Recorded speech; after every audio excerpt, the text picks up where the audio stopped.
సరే నేను నచ్చలేదు, నేను లావ్ అయిపోయాను, నేను నీకు కరెక్ట్ కాదు, నీకు ఇప్పుడు వేల కోట్ల సంబంధాలు వస్తున్నాయి, చార్టెడ్ ఫ్లైట్లో వస్తున్నారు మీ ఇంటికి అందరూ, మీ ఇంటి పైన హెలిప్యాడ్ ఉంది, హెలికాప్టర్లో ల్యాండ్ అవుతారు, మరి వదిలేయటానికి ఏంటి?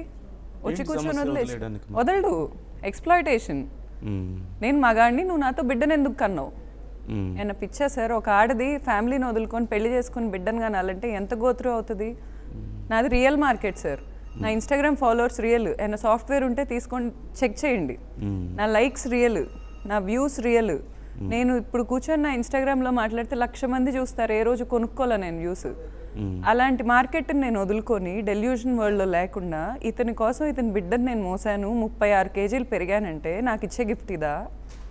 పైకి తిరిగి ఈరోజు నీ ప్రొఫెషన్ నేను పాడు చేస్తా, నిన్ను పర్సనల్గా పాడు చేస్తా, చంపేస్తా. కొత్త డైలాగ్స్ ఏంటంటే చంపేస్తా, యాక్సిడెంట్లో చంపేస్తారంట సార్.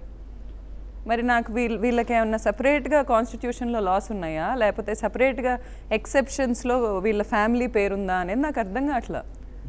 వాళ్ళ సిస్టర్ ఏంటో మరి అన్న డార్క్ మ్యాజిక్ ప్రాక్టీసెస్ చేపిస్తుందో ఏంటో అర్థం కాదు, కానీ వచ్చిందంటే ఎప్పుడు సీరియస్ ఫేస్ వేసుకొని ఉంటుంది, ఏదో ఒకటి తిడతా ఉంటుంది. అసలు వాళ్ళిద్దరికి పడేది కాదు, వాళ్ళిద్దరికి ఏ రోజు పడేది కాదు.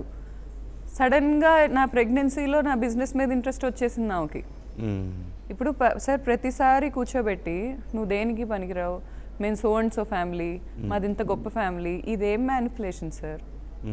నిజంగా మీ బిడ్డకు సత్తా ఉంటే తీసుకెళ్ళండి మార్కెట్లో ఒక యానిమల్లా ట్రీట్ చేస్తున్నారు కదా అతన్ని, తీసుకెళ్ళి పెట్టుకోండి మార్కెట్లో. నా లైఫ్ నాశనం చేసే రైట్ ఎవరు ఇచ్చారు? నా లైఫ్ ఎందుకు నాశనం చేస్తారు అసలు? మీకు నేను రాసిచ్చానా పేపర్ మీద నా లైఫ్ ధర్మ మహేష్ నువ్వు నా లైఫ్ నాశనం చేయని నేను సంతకం పెట్టించానా?